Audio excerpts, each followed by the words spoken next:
इयत्ता 9च्या मॅथ्स 1 मध्ये जो 4 चॅप्टर आहे त्याच्यामध्ये आज आपल्याला घ्यायचं आहे कंपॅरिझन ऑफ रेशोज. रेशोची तुलना. काय म्हटलंय? Numbers A B C D being positive ह्या धन संख्या आहे. Comparison of ratios A upon B C upon D हे कसं केलं जातं हे पहा. या ठिकाणी जर तिरकस गुणाकार एडी हा जर बीसी पेक्षा मोठा आला, थोडक्यात पहिला तिरकस गुणाकार दुसऱ्या तिरकस गुणाकारापेक्षा मोठा आला तर पहिला जो फ्रॅक्शन आहे ए बाय बी हा मोठा असेल. जर पहिला तिरकस गुणाकार एडी हा दुसऱ्या तिरकस गुणाकारापेक्षा लहान आला तर दुसरा जो फ्रॅक्शन आहे सी बाय डी हा मोठा असेल, पहिला लहान असेल. आणि जर तिरकस गुणाकार समान आला तर दोन्ही फ्रॅक्शन हे समान असतील. यानुसार त्यांनी काही उदाहरण आपल्याला सोडवून दिले जे आपल्याला पाठीमागे झालेलं आहे. 4/9 आणि 7/8 मध्ये कंपॅरिझन करायचंय. पहिला तिरकस गुणाकार 4 गुणुले 8, दुसरा 9 गुणुले 7. 4×8 32, 7×9 63. यामध्ये मोठं कोण आहे? 63. दुसरा तिरकस गुणाकार मोठा आला म्हणजे दुसरा अपूर्णांक 7/8 हा मोठा असणार ना. आलं लक्षात? या ठिकाणी एक सोडवलेलं उदाहरण आहे √13/√8, √7/√5. इथेही तिरकस गुणाकार करा. √13 × √5 आणि √8 × √7. अगोदर आता यांचा गुणाकार कोटी समान असल्यामुळे ऑर्डर सेम असल्यामुळे डायरेक्ट करता येतो. 13×5 65 हे करून दिलेलं आहे तिथं. आणि इथं सुद्धा 8 गुणुले 6 8×7 56. गुणाकारामध्ये हे आपल्याला असं करता येतं. मग 65 आणि 56 मध्ये मोठं कोण आहे? 65. त्यामुळे या ग्रेटर दॅन 65 कडे केलं, दोन टोकं 65 अंडर रूट कडे केली, त्यामुळे अंडर रूट 56 हे लहान आलं. थोडक्यात सेकंड क्रॉस मल्टिप्लिकेशन दुसरा तिरकस गुणाकार लहान आला म्हणजे दुसरा अपूर्णांक हा लहान आला. ठीक आहे.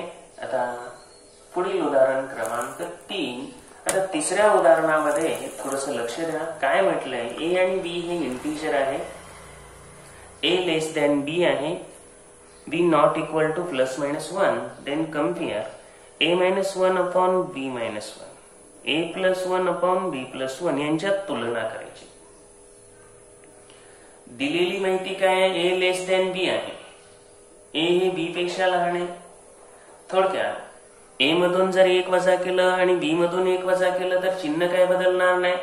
डावी आणि उजवी बाजू जी आहे ती बदलते केव्हा? त्यात लहान मोठेपणाचं चिन्ह चेंज केव्हा होतं? अनइक्वल पार्ट ऍड केला, सबट्रॅक्ट केला, डिवाइड केला, मल्टिप्लाय केलं तरच. या ठिकाणी आपण समान भाग त्या ठिकाणी वजा केलेला आहे, त्यामुळं किंमत काय बदलणार नाही. या ठिकाणी यांचं सबट्रॅक्शन केलं. a - 1 छेद b - 1 वजा a अधिक 1 छेद b अधिक 1. जर ही वजाबाकी तुम्हाला करायची असेल तर पहिल्याच्या अंशाला आणि छेदाला दुसऱ्याच्या छेदाने म्हणजे b+1 ने गुणावं लागेल. का? तर छेद समान करायला a-1 आणि b-1 या दोघांना पण अंशाला आणि छेदाला दुसऱ्याच्या छेदाने b+1 ने गुणून घेणार आणि दुसऱ्याच्या अंशाला छेदाला पहिल्याच्या छेदाने. पहिल्याचा छेद आहे b-1. आता हे आपण काय करून घेऊया. तर पहिल्यांदा काय करावं लागेल? a ने b ला गुणा, a ने 1 ला गुणा, -1 ने b ला गुणा, -b, -1 × +1 -1. आता छेदाला पहा. b × b b², b × +1 +b, -b -1 × b केल्यावर येणार आणि -1 × -1 -1. त्यानंतर हा जो गुणाकार आहे हा करून घेऊया. a into b ab, a into -1 minus a, 1 into b b आणि 1 into -1 -1 छेदाचा गुणाकार. आता तेवढाच यायला पाहिजे, परत करायची काही गरज नाही, किंवा करा, केलं तरी पण काही बदलणार नाही. आता याच्यामध्ये आपल्याला काही कॅन्सलेशन वगैरे करावं लागेल, ते पाहून घेऊ, कारण ते पाहणं गरजेचं आहे. इथं अंशाला काही इथं कॅन्सल होत नाही, त्यामुळे ते आहे असं. पण छेदाला मात्र ab plus a minus b -1, छेदाला प्लस b ला मायनस b कॅन्सल झालं, b स्क्वेअर -1 शिल्लक राहिलं.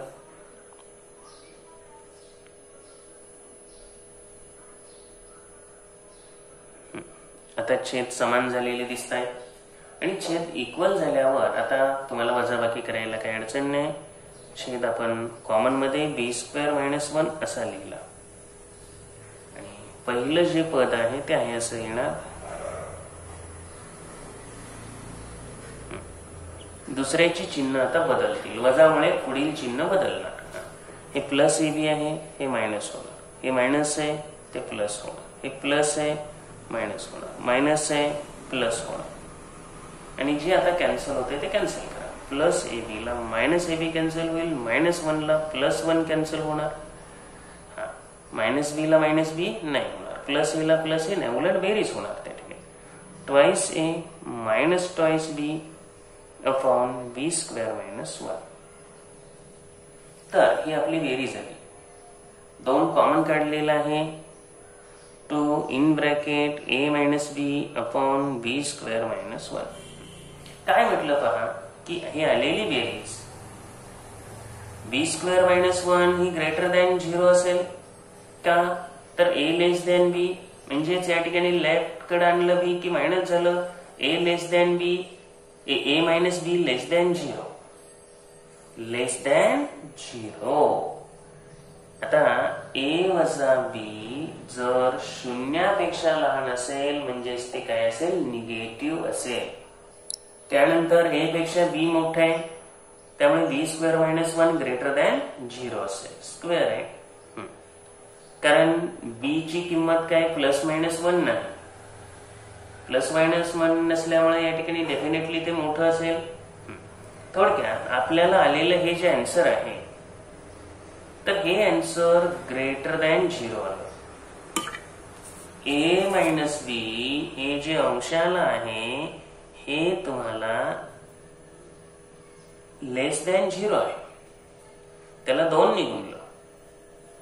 छेदस्थानी b स्क्वेअर -1 आहे, हे काय आहे, ग्रेटर दॅन 0 आहे. एवढाच भाग फक्त आता लक्षात आणायला पाहिजे की a -1 upon b -1 minus a +1 upon b +1 ही जी वजाबाकी आलेली आहे इथं 0 पेक्षा लहान दाखवली गेली.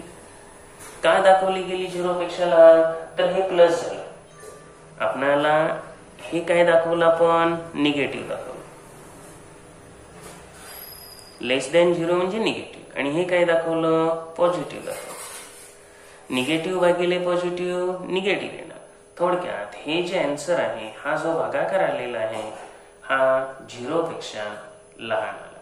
आता 0 पेक्षा लहान आला म्हणजे निगेटिव्ह आला, याचा अर्थ काय असायला पाहिजे, पहिला जो फ्रॅक्शन आहे a -1 अपॉन b -1 हा लहान असायला पाहिजे.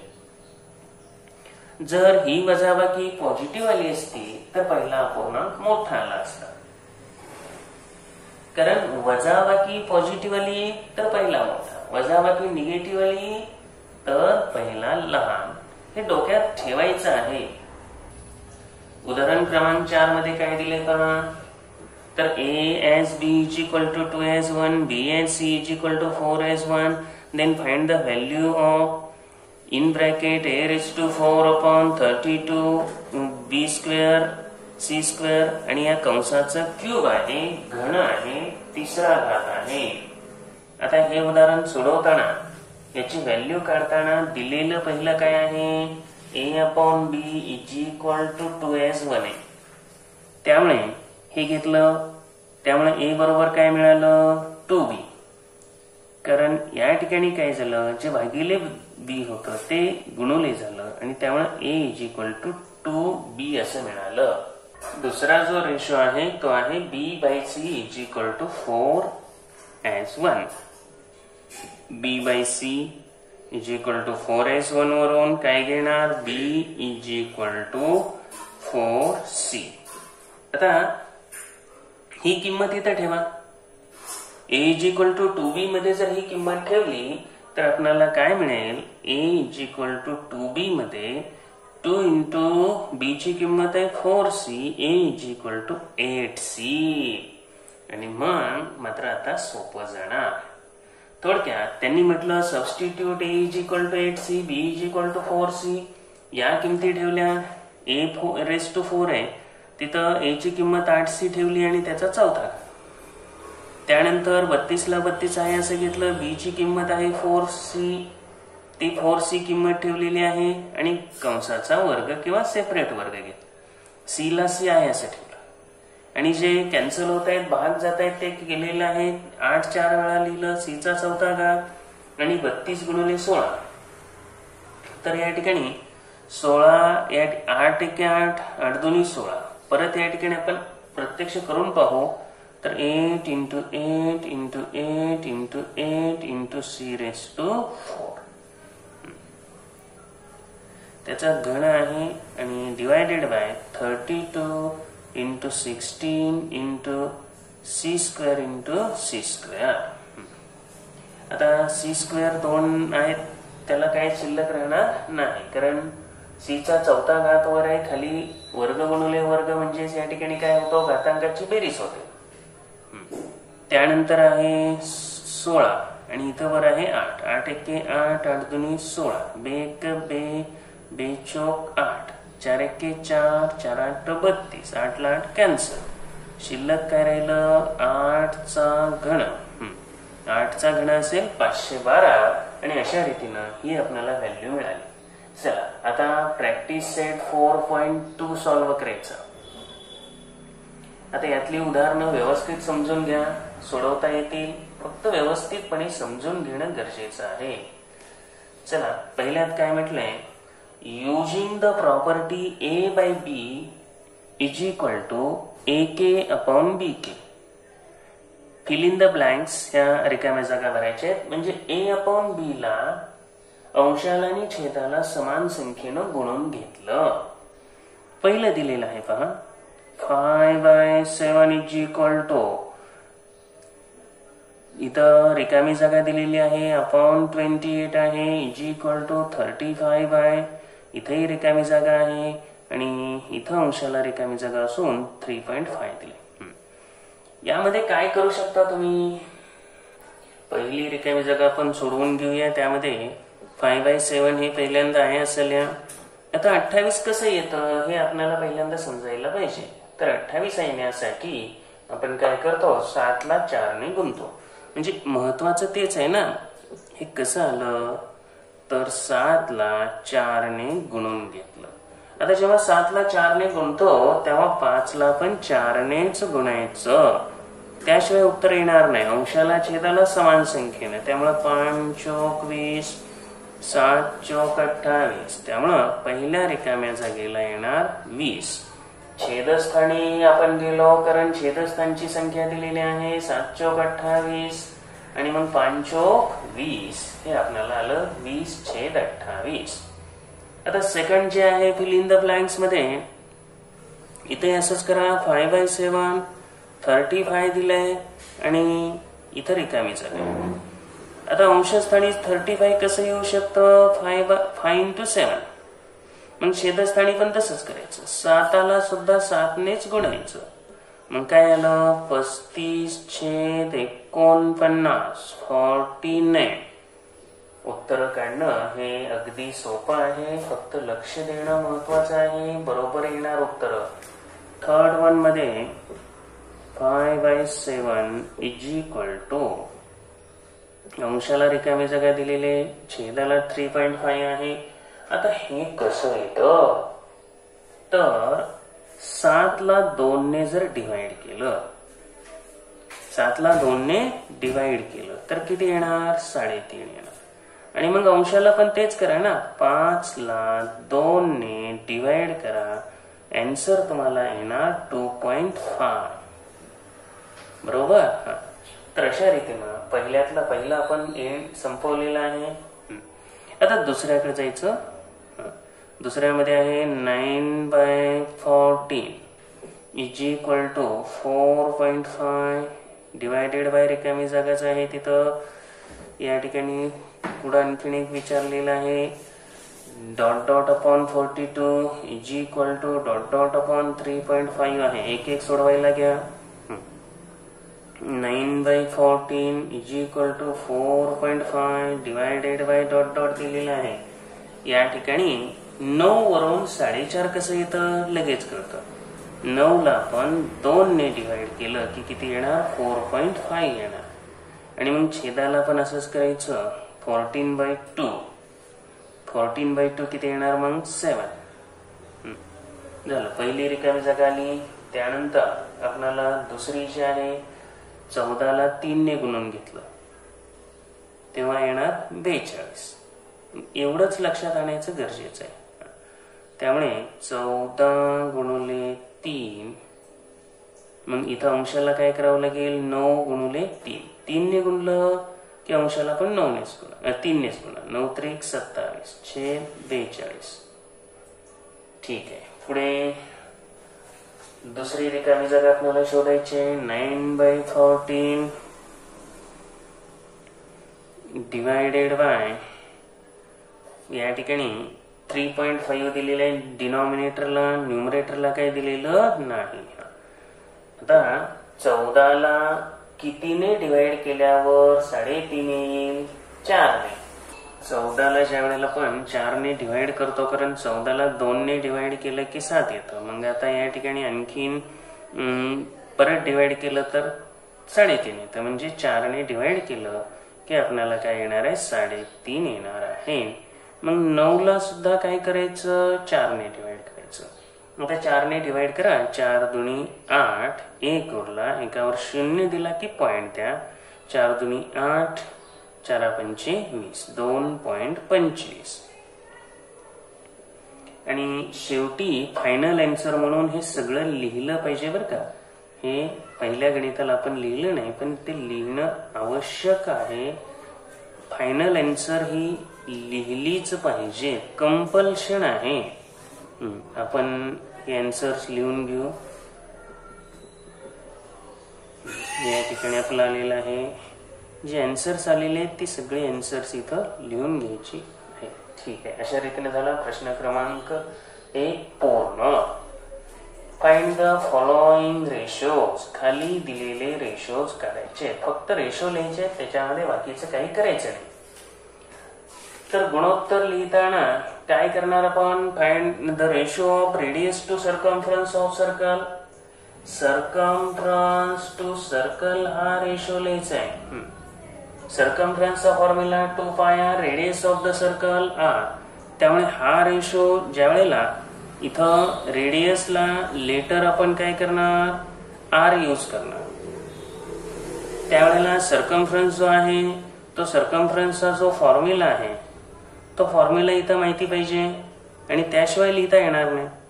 2πr हा फॉर्म्युला आहे म्हणजे त्रिज्येच्या संदर्भातला आणि त्यामुळं इथं आपण ratio of radius to circumference लिहिताना रेडियस न्यूमरेटरला लिहा. जो सर्कम्फरन्स आहे तो डिनॉमिनेटरला लिहा. त्यामुळे r/2πr असा रेशो मिळेल. यामध्ये r ला कॅन्सल करा आणि त्यामुळे फायनल 1/2π असं आपल्याला रेशो मिळाला. हेच आपण या ठिकाणी इथे शोधायचं होतं. चला हे 1/2π असं लिहिलं तरी पण आणखी व्यवस्थित वाटेल. दुसऱ्यामध्ये ratio of circumference of circle with radius r म्हणजे रेडियस r घ्या असं सांगितलेलं आहे टू इट्स एरिया त्याच्या एरिया बरोबर.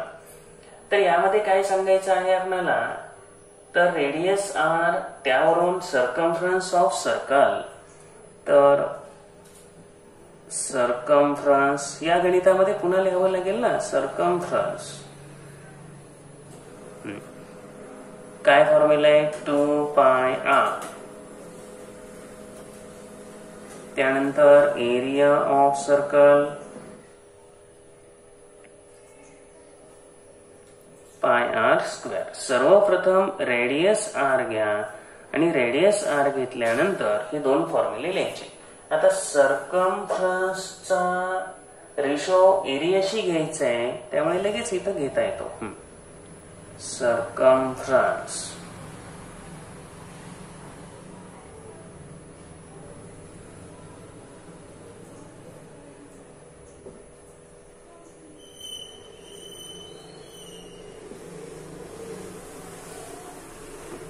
आता सर्कमफ्रन्स आहे 2πr अपॉन πr². पायला पाय कॅन्सल करा, r ला यातला एक r कॅन्सल करा, आपल्याला रेशो शिल्लक राहील 2/r. तर हेच आपण वर लिहिलं असं 2s/r असं सुद्धा लिहूया.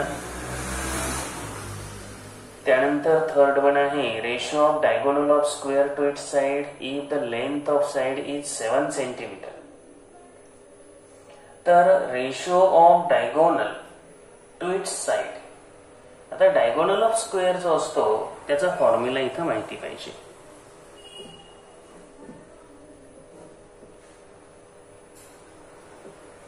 Diagonal of square is equal to side into √2 असा फॉर्म्युला आहे. बाजूला √2 ने गुणायचं. आता साइड इथे दिलेली आहे 7, मग आपलं काम सोपं झालं. 7 इंटू √2, 7√2 हा काय आला, डायगोनल आला. आता डायगोनल आल्यानंतर आपण काय करायचं, लगेच रेशो घेणार. Length of side of square शी त्याचा रेशो घ्यायचा आहे. त्यामुळे सर्वप्रथम काय लिहावं लागेल तुम्हाला, diagonal upon length of side.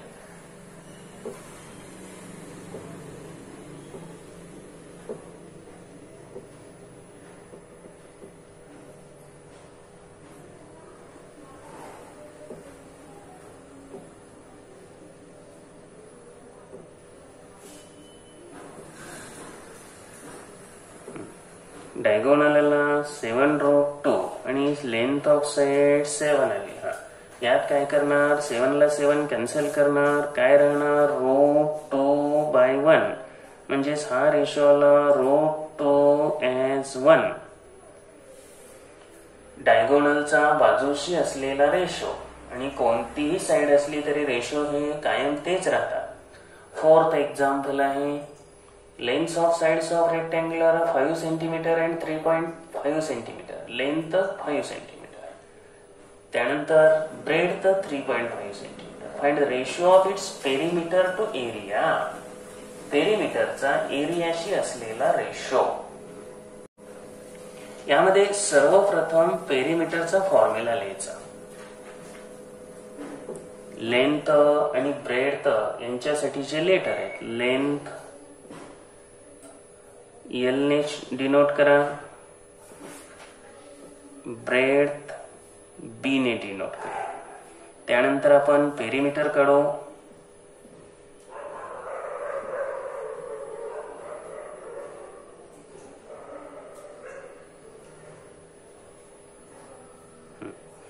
To into length plus breadth हा पेरिमीटरचा फॉर्म्युला. आता लेंथ आणि ब्रेड्थ आपल्याला दिलेले आहे, त्याच्यावरून पेरिमीटर काढून घेऊ ना. 5 आणि 3 आहे, तर 2 कंसात 5 अधिक 3.5, 2 गुणिले 8.5, 8 दुनी 16 आणि 1 17 सेंटीमीटर हा झाला पेरिमीटर झाला. त्यानंतर एरिया काढूया.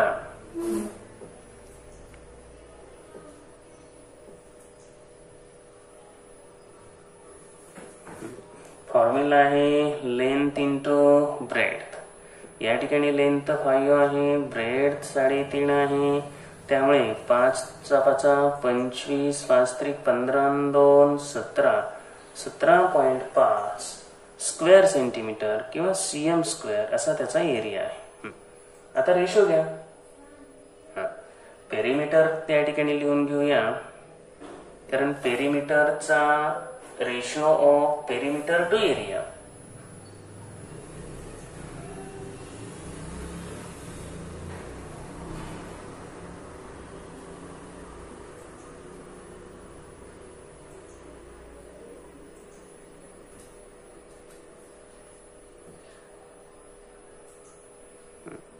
पेरिमीटर 17 आहे आणि त्यानंतर एरिया 17.5 आहे. आता पॉइंट मध्ये ठेवायचं नाही शक्यतो. एक तर काय करा, पॉइंट काढण्यासाठी 10 ने तरी गुणा किंवा 2 ने गुणलं तरी पॉइंट निघून जाईल, कारण 10 ने गुणल्यावर परत अतिसंक्षिप्त रूप द्यावं लागेल. त्यामुळे इथं 17 गुणिले 2 का करायचं, तर छेदाला 17.5 ला 2 ने गुणावं लागतंय. त्यामुळे 34/35 हा रेशो येणार. आलं लक्षात? या ठिकाणी 10 ने गुणलं असतं तरी परत अतिसंक्षिप्त रूप देऊन हेच उत्तर आलं असतं. त्यामुळे आपण 2 ने गुणून घेतलं. आता कंपेअर, आणि हा भाग मात्र सोपा आहे. तिरकस गुणाकार करायचा. तिरकस गुणाकार पहिला मोठा आला तर पहिला फ्रॅक्शन मोठा, अशा रीतीने जायचं. √5/3 3/√7. या ठिकाणी आपण काय करू, पहिला तिरकस गुणाकार करू. √5 × √7 7×5 = 35. दुसरा तिरकस गुणाकार आहे, तो पण करून घेऊ. तर 3 × 3 9. आता हे 9 म्हणजे काय असतं, तर अंडररूट मध्ये टाकताना त्याचा वर्ग करायचा, कारण हे अंडररूट मध्ये आले म्हणल्यावर ते पण अंडररूट मध्ये असल्याशिवाय तुम्हाला कॅल्क्युलेशन काही करता येणार नाही ना. हे 9 म्हणजे काय, अंडररूट मध्ये 81, आणि मग 35 आणि 81 मध्ये मोठं कोण आहे हे आता कळतंय. आता काही अडचण नाही. √35 हे लहान आहे, √81 हे मोठं आहे, आणि त्यामुळे दुसरा जो फ्रॅक्शन आहे तो मोठा आहे.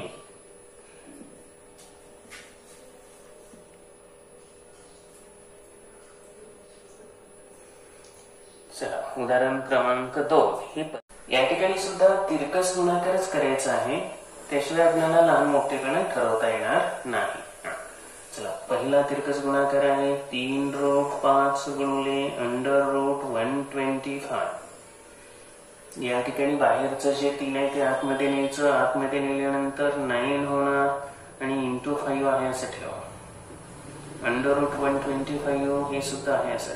आता यांचा गुणाकार करून घ्यायचा. 125 ने 45 ला गुणावं लागेल, कारण 125 ला 9 गुणिले 5 म्हणजे 45. तर हे गुणाकार करून घेऊ. 5 × 5 = 25, 5 × 10 = 2 12, 5 × 1 = 5 आणि 1 = 6. त्यानंतर 4 × 25, 4 × 8 आणि 2 10, 4 × 1 = 4 आणि 1 = 5. तर हा गुणाकार आला 5625 आणि अंडररूट मध्ये घ्यायचा आहे. दुसरा तिरकस गुणाकार करून घ्या. 5√7 गुणिले √63. बाहेरचं 5 आहे ते आतमध्ये टाकून द्या. 25 गुणिले 7 आणि √63. तर या ठिकाणी सुद्धा हा गुणाकार करून घ्या. 25 × 7 = 175 × 63. तर 175 × 63, 5 × 3 = 15, 7 × 3 = 21 आणि 22. 2 3 × 1 = 3 आणि 2 5, 6 × 5 = 30, 6 × 7 = 42 आणि 3 = 45, 4 6 × 1 = 6, 4 10. थोडक्यात या ठिकाणी आपल्याला गुणाकाराशिवाय इथे हे लक्षात येणार नाही. तर हा गुणाकाराला √11025. यामध्ये दुसरा गुणाकार मोठा दिसतोय, त्यामुळे √5625 पेक्षा √11025 हे मोठं आहे. त्यामुळे जो सेकंड फ्रॅक्शन आहे 3√5 / 5 √7 is less than √63 divided by √125 पेक्षा म्हणजे सेकंड फ्रॅक्शन हा मोठा आला. त्यानंतर थर्ड एक्झाम्पल, थर्ड सोपं आहे. 5/18 आणि 17/121 तिरकस गुणाकार करून घ्या. 5 गुणिले 121, 5 एके 5, 5 दुनी 10, हातच्याला 1 आणि 5 एके 5, तो 1 हातच्या ऍड केला. त्यानंतर 17 गुणिले 18 हा गुणाकार करा. तर या ठिकाणी 18 7 26 600, हातच्याले 12 आणि 18 एके 18, 10 28 आणि 2 30, 306. त्यामुळे या ठिकाणी पहिला तिरकस गुणाकार मोठा आलेला आहे. म्हणजे पहिला जो फ्रॅक्शन आहे 5/18 हा या ठिकाणी मोठा असेल. कंपॅरिझन इथं पूर्ण झालेलं आहे. त्यानंतर चौथ्या गणिताकडे आपण जाऊ. √80/√48 आणि √45/√27 तिरकस गुणाकार करून घ्या. √80 इंटू √27. आता हा गुणाकार करा. 8 ने गुणा 8 7 56, 8 दुनी 16 आणि 5 21 आणि 0 देऊन टाका. 2160 आला. बरोबर. त्यानंतर दुसरा जो आहे त्यामध्ये √45 इंटू √48. आता हा गुणाकार आपल्याला लिहावा लागेल. 45 गुणिले 48. 8 45, 8 चौक 32 आणि 4 36, 4 25, 4 चौक 16 आणि 2 18.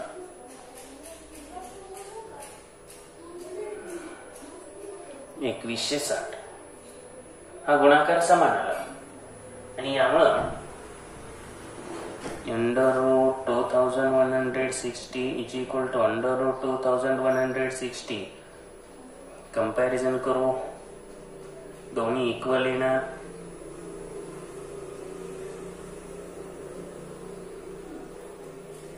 त्यानंतर यातील लास्ट एक्झाम्पल आहे 9.2 अपॉन 5.1 आणि 3.4 अपॉन 7.1. तर 9.2 इंटू 7.1 हा गुणाकार करून घ्यावा लागेल आपल्याला. त्याचबरोबर 5.1 इंटू 3.4 हे गुणाकार करावे लागतील. आणि येणाऱ्या गुणाकारावरून आपण या ठिकाणी काय करणार, त्या ठिकाणी कंपॅरिझन करू. 9.2 इंटू 7.1 बेक 9 एके 9, 7 दुनी 14, 9 7 63 आणि हा 1.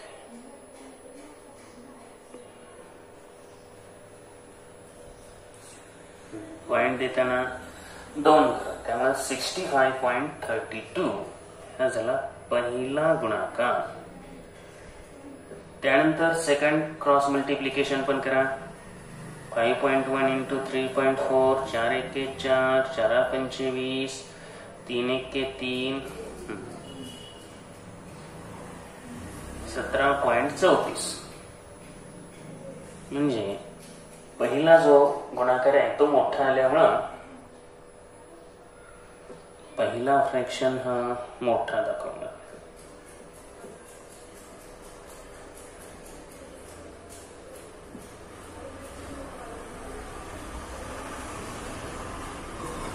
तर कंपॅरिझन मध्ये फक्त तिरकस गुणाकाराची गरज आहे, बाकीची कशाचीही गरज नाही. आणि जो गुणाकार मोठा तो म्हणजे पहिला मोठा असेल तर पहिला फ्रॅक्शन मोठा, दुसरा असेल तर दुसरा मोठा, एवढंच. प्रश्न क्रमांक 4. Quadrilateral ABCD is a parallelogram. Ratio of angle A and angle B of this parallelogram is 5:4. Find the measure of angle B. Ratio of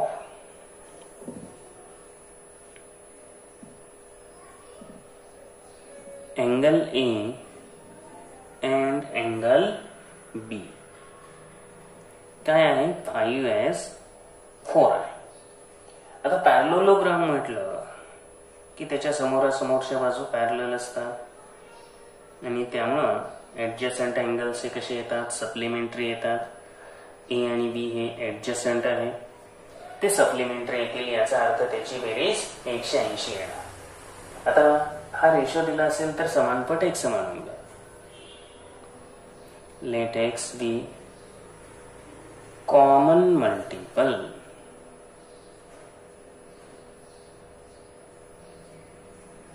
समानपट X मानल्यानंतर ए आणि बी चं मेजर आपण काढू. Therefore angle A is equal to 5x आणि angle B is equal to 4x. A आणि B ची माप आता 5x आणि 4x डिग्री आली. Adjacent angles of parallelogram are supplementary या प्रॉपर्टीनुसार.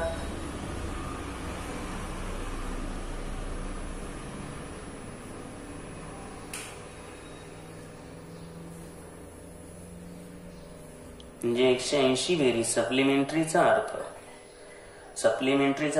180 बेरीज. त्यामुळे angle A plus angle B is equal to 180 म्हणजे 5x plus 4x is equal to 180 येणार.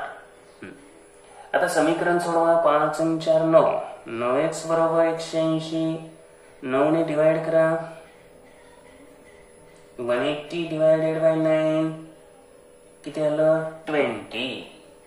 आता त्यावरून त्या कोणांची मापं काढून घ्यायची. आता आपल्याला एचं काय विचारलं नाही, बीचं विचारले, तेवढंच काढू.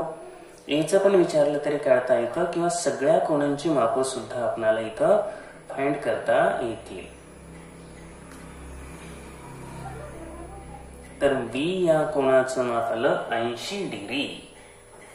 ठीक आहे. उदाहरण क्रमांक 2. Ratio of present ages of Albert and Salim is 5 as 9. 5 years hence. Hence म्हणजे नंतर. Ratio of their ages will be 3 as 5. Find their present ages. यामध्ये पहिल्यांदा रेशो द्या. Ratio of present ages of Albert and Salim हा ratio लिहूया.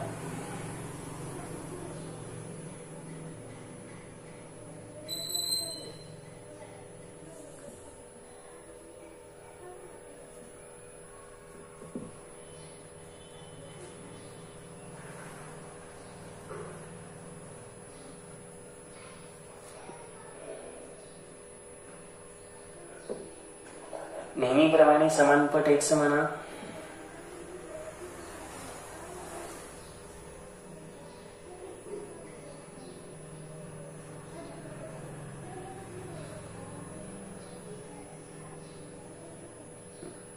समानपट एक म्हणल्यानंतर present age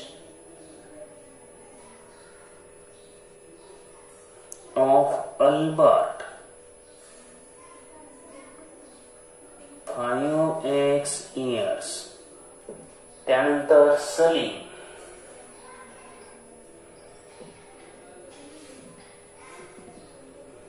9x years.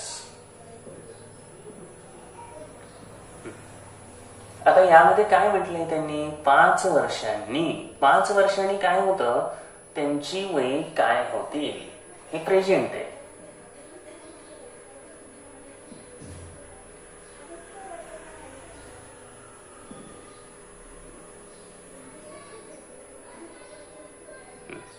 तर सलीम आणि अल्बर्ट एज ऑफ अल्बर्ट फक्त 5 ऍड करा. 5x प्लस 5 युनिट लिहायला विसरू नका.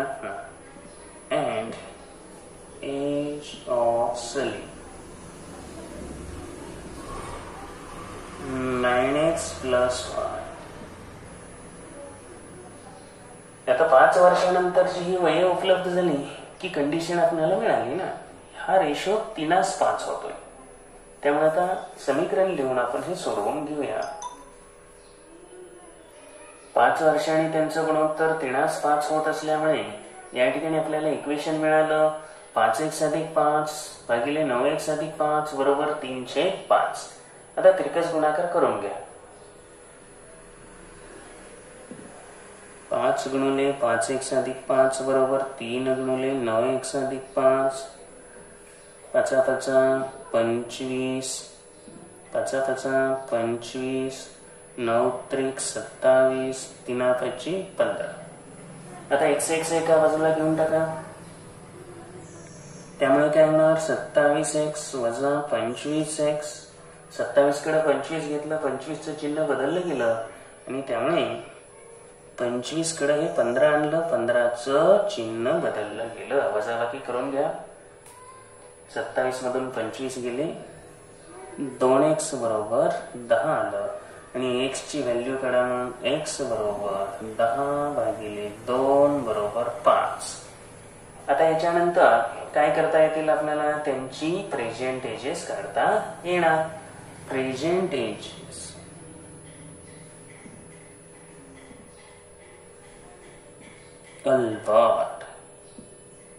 अल्बर्टचं प्रेझेंट एज आहे 5x इयर्स, म्हणजे 5 × 5 25 इयर्स. त्यानंतर दुसरा आहे सलीमचं प्रेझेंट एज 9x, 9 × 5 45 इयर्स. ही आली त्यांची प्रेझेंट एजेस. त्यानंतर पुढील उदाहरणाकडे जाऊया आपण. उदाहरण क्रमांक 3. The ratio of length of and bread 3:1. लांबी आणि रुंदीचं गुणोत्तर 3:1 दिलंय. तेच पहिल्यांदा लिहावं लागतं. पेरिमीटर 36 दिलाय, लेंथ आणि ब्रेड काढायचे आहे.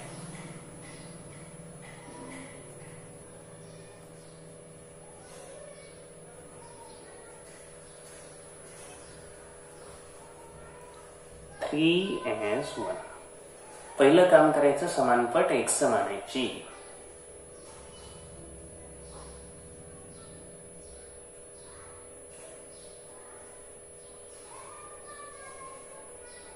त्यामुळे लेंथ येणार 3x सेंटीमीटर लिहायचं, ब्रेड येणार x सेंटीमीटर.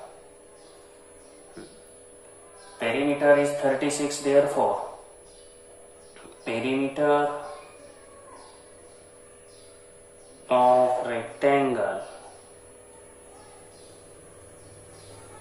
आता लेंथ साठी आपण काय अक्षरमाळा नाही तर पूर्ण लिहा, त्याला काय अडचण नाही. लेंथला L, ब्रेडला B. 2 in bracket L + B. तर 2 कंसात लांबी आहे 3x, रुंदी आहे x, 3x आणि 1x 4x आणि मग 4 दुनी 8. परंतु पेरिमीटर ऍक्च्युअली आपल्याला 36 सेंटीमीटर हा दिलेला आहे ना, त्यामुळे हा पेरिमीटर काय दिला असेल तर तो 36 घ्या आणि आता हे 8 ने डिवाइड करा. 36 / 8 = x. x काय मिळेल, 8 चौक 32, 4 बाकी राहिली, 4वर या ठिकाणी 0 द्या, 8 पंचे 40. x बरोबर काय आलं 4.5. यानंतर लेंथ आणि ब्रेड काढता येते. लेंथ 3x, 3x म्हणजे 3 × 4.5 = 3 5 15, 3 चौक 12 आणि 13, 13.5 सेंटीमीटर. आता त्याच वेळेला ब्रेड तर काय येणार, ब्रेड x म्हणजे किती 4.5 सेंटीमीटर. बरोबर. चला उदाहरण क्रमांक 4. या ठिकाणी ratio of two numbers is 31 as 23. Their sum is 216. Find these numbers. Ratio of two numbers. सर्वप्रथम या दोन संख्यांचा रेशो घ्या, तो आहे 31:23. Let x be common multiple.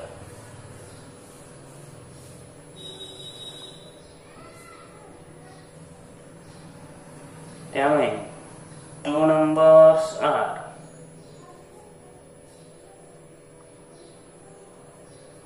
31x and 23x. आता यांची सम दिलेली आहे 260.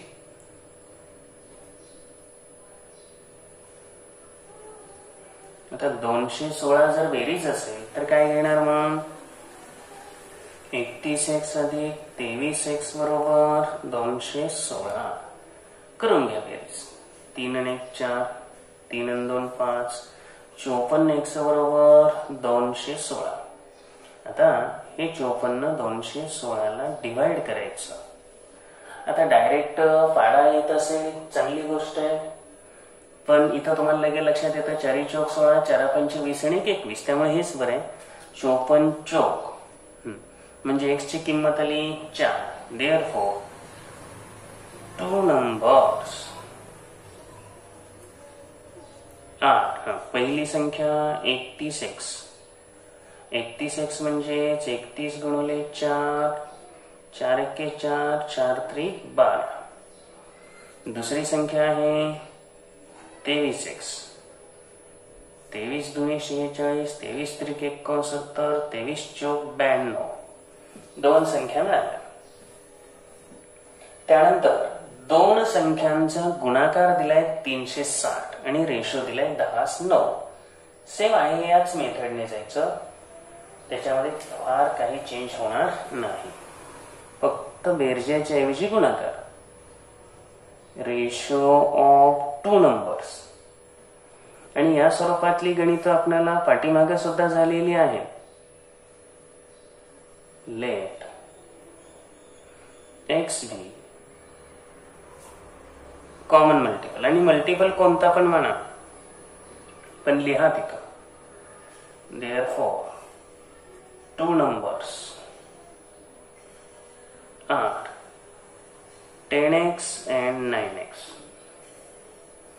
Product of 2 numbers. Product of these 2 numbers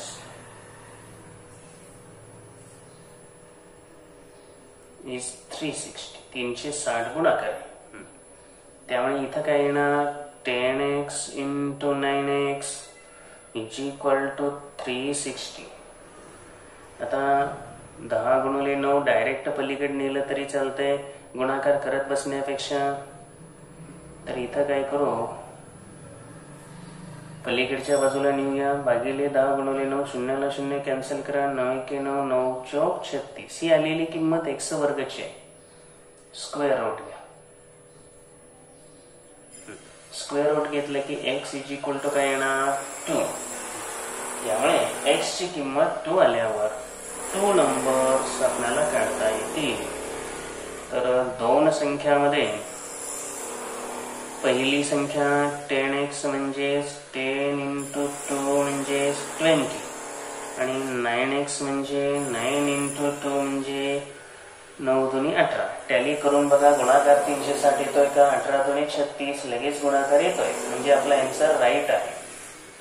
त्यानंतर आपल्याला 5व्या गणितामध्ये काय दिलंय? a as b असा रेशो दिलेला आहे, b as c रेशो दिलेले आहे, आणि दिलेल्या व्हॅल्यू काढायच्या आहेत. आता ह्या व्हॅल्यू काढणं सुद्धा सोपं आहे, फक्त पाठीमागच्या पद्धतीने जायला पाहिजे.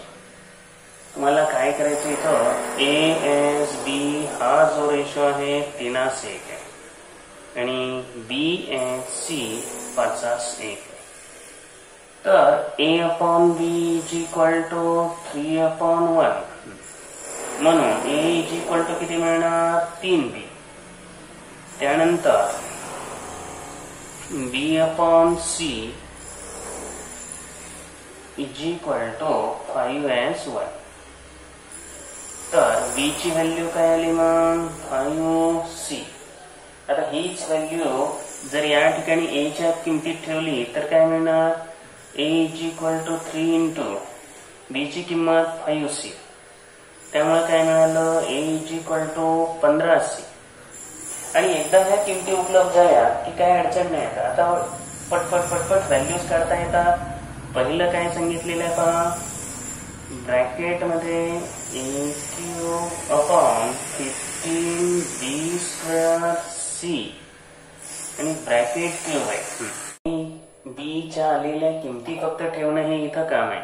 आता आपण काय करू, सर्वप्रथम ए ची किंमत आली 15c. मग 15c जर असेल त्याचा क्यूब लिहायचा आहे. त्यानंतर हे 15 डिनॉमिनेटरच आहे असं बी स्क्वेअर म्हणजे बी ची किंमत टाका.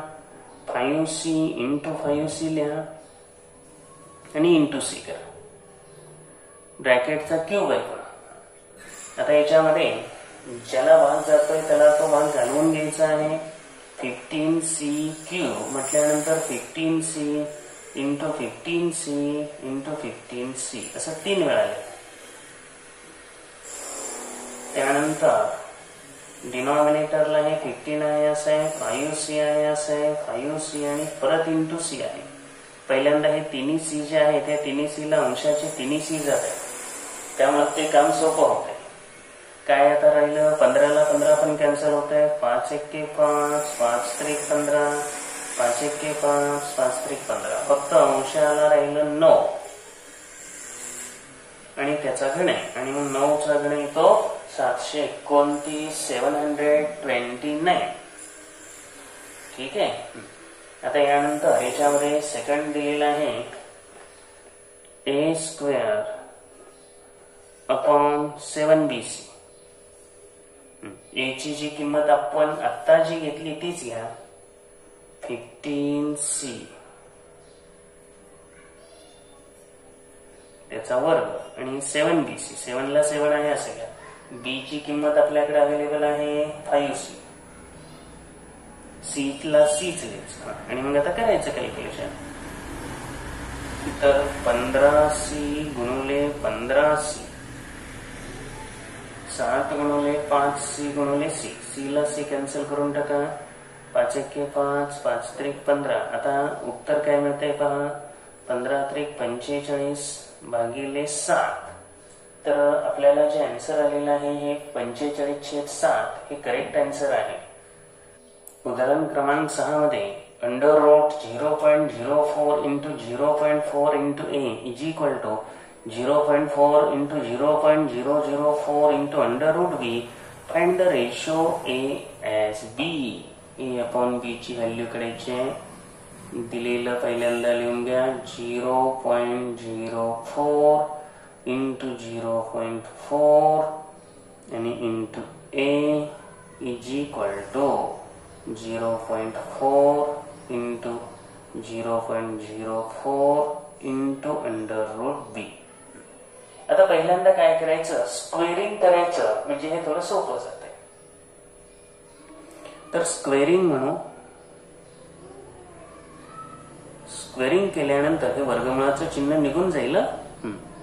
त्यामुळे 0.04 इंटू 0.4 इंटू ए राहणार आणि इथं मात्र 0.4 चा स्क्वेअर बनेल. म्हणजे 0.4 इंटू 0.04 दोघांचा असं लिहूया, वर्ग लिहूया आणि इंटू बी लिहू. आपल्याला ए अपॉन बी काढायचं आहे, त्यामुळं ए अपॉन बी च्या रूपातच घेऊ. हे गुणुले बी आहे ते डाव्या बाजूला घेऊ.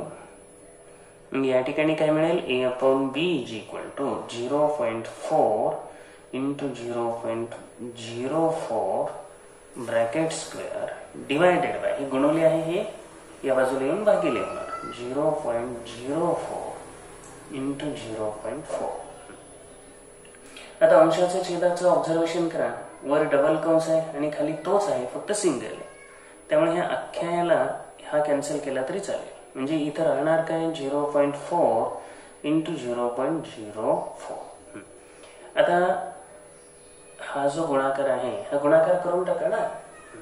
हा गुणाकार काय येतोय, 4 चौक 16. आता दशांश चिन्ह द्या, 1 2 3, 0.016 म्हणजे या ठिकाणी 1000 ने गुणावं लागेल ना, बरोबर. कारण 3 घर आहेत, 3 घर आहेत म्हणल्यावर 1000 ने गुणलं की पॉइंट निघून जाईल. मग या ठिकाणी आता या 8 दुनी 16, 8 एके 8, 8 दुनी 16, 8 पंचे 40. ASB हा रेशो आपल्याला मिळेल 2:125. अशा रीतीने हा सेकंड रेशो आपल्याला हा ASB रेशो मिळालेला. चला यातील आता लास्ट एक्झाम्पल. या रेशोवरून काय करायचे, आपल्याला एक्स ची किंमत काढायची. अंश छेदाच्या रूपात लिहून म्हणजे थोडस सोपं जातं.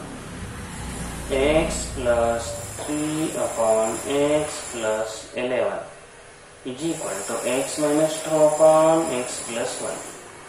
याच्यात काही सुद्धा बाकीचं करायचं नाही, क्रॉस मल्टिप्लिकेशन करायचं. आणि क्रॉस मल्टिप्लिकेशन केलं की बरोबर आन्सर येणार आहे x plus 3 into x plus 1 is equal to x plus 11 into x minus 2. गुणाकार करताना आता कशा रीतीने गुणाकार करायचा, x ने x ला गुणा, x वर्ग येणार, x ने 1 ला गुणा, x आलं, 3 ने x ला गुणा, 3x आलं, आणि 3 एके 3. अशा रीतीने आपण गुणाकार करतो. त्याच पद्धतीने इथेही गुणाकार करा. x गुणिले x, x वर्ग, x गुणिले वजा 2, वजा 2x, 11 गुणिले x अधिक 11x आणि वजा 22. 11 गुणिले वजा 2 वजा 22. आता भिन्न बाजू समान चिन्ह कॅन्सल करून टाका. x वर्गला x वर्ग इकडे आणून कॅन्सल करण्यापेक्षा तिथंच कॅन्सल करून टाका. त्यानंतर 3x आणि 1x, 4x अधिक 3 आलं, बरोबर 11तून 2 वजा करून टाका. भिन्न चिन्हांची वजाबाकी झाली. आता x एका बाजूला घ्या म्हणजे सोपं जाते. 4x कडे 4x 9x कडे नेऊया. 4xचं चिन्ह बदललं तर ते झालं मायनस झालं, आणि मग वजा 22 डाव्या बाजूकडे घेऊन टाका. 5x is equal to 25 आणि x ची किंमत 25 भागिले 5, x बरोबर 5 आपली x ची व्हॅल्यू आली. आणि अशा रीतीने हा प्रॅक्टिस सेट 4 पॉइंट ऑफला पूर्ण झालेला आहे. हा प्रॅक्टिस सेट संपूर्ण व्हिडिओ बारकाईने पाहून सोडवायचा आहे.